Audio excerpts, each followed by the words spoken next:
আমার উদ্দেশ্য একটা যে আপনারা যেন কোনোভাবে ক্ষতিগ্রস্ত না হন।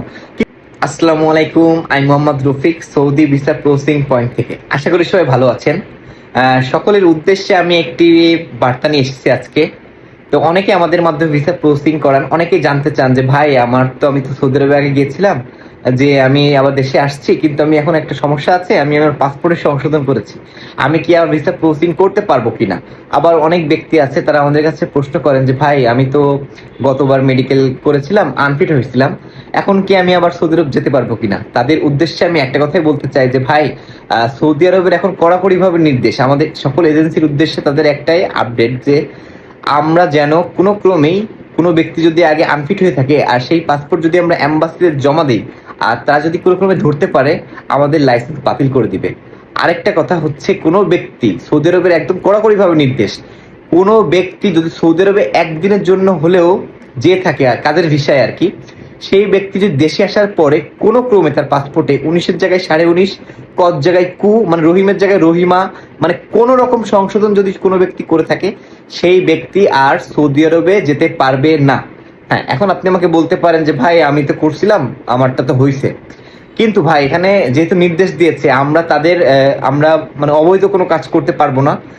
আমরা যদি জমা, হ্যাঁ আমি আপনার একটা পাসপোর্ট সংশোধন করেছেন, আপনি আমাকে দিচ্ছেন, আমি জমা দিছি 50-50, হয়তো বা হয়ে যাবে, কিন্তু কোনো ক্রমে যদি না হয় আর আমি যদি ধরা খাই, আমার লাইসেন্স ভাই বাতিল করে দিবে। বুঝতে পারছেন তো? আমার রিজিকে ভাই হাত দিয়েন না।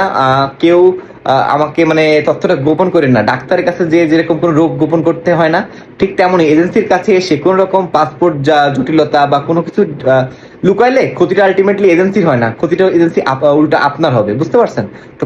সবার উদ্দেশ্যে আমি একটা কথাই বলবো, কেউ কখনো কোনো কিছু লুকাবেন না। এজেন্সির যেখানে আপনি কাজ করেন না কেন, আমার কাছে করান বা অন্য কোথাও করান, অবশ্যই মাথায় রাখবেন তাদের কাছে আপনি মানে কাজ দেওয়ার আগে সবসময় সবকিছু নিজেভাবে শেয়ার করবেন। আপনার পাসপোর্ট সংশোধন হয়েছে কিনা, বা আপনি পাসপোর্ট সংশোধন করছেন কিনা, বা আপনার আগে পরে কখনো মেডিকেল আনফিট আসছিল কিনা, আপনি এজেন্সিকে শেয়ার করবেন বিষয়টা। আপনার কাজ চলমান, কাজ একদম শেষ পর্যায়ে চলে আসছে, সেই মুহূর্তে যে যখন আপনি বলবেন ভাই আমার পাসপোর্ট সংশোধন করছিলাম, তখন ভাই এজেন্সির করার কিছুই থাকবে না। আসলে আমাদের কাজ কি, আমরা যারা প্রসেসিং করি, আপনি আপনার ফাইলটা দিবেন, আমি আপনার ফাইলটা অ্যাম্বাসিতে জমা দিব, অ্যাম্বাসি আপনাকে ভিসা দিবে। ম্যান পাওয়ার অফিসে আমরা বইটা জমা দিব, ম্যান পাওয়ার অফিস আপনাকে বিএমটি স্মার্ট কার্ড বা যেটাই বলেন না, ক্লিয়ারেন্স কার্ড সেটা দিবে। আমাদের কিন্তু করার কিছু নাই। এখন যদি কোনো কিছু আপনি তথ্য লুকান, সেটা আলটিমেটলি ক্ষতিটা ভাই আপনার হবে, আমাদের করার কিছুই নাই। তো সবার উদ্দেশ্যে একটা কথাই বলবো, যেটাই করেন না কেন অ্যাটলিস্ট সবার প্রথমে এজেন্সিকে আপনি জিনিসটা শেয়ার করবেন, ভালো হোক মন্দ। কারণ এজেন্সি ব্যস্ত থাকে, তারা আপনার অত জিনিসপত্র তারা অত ঘাটাঘাটি করে না।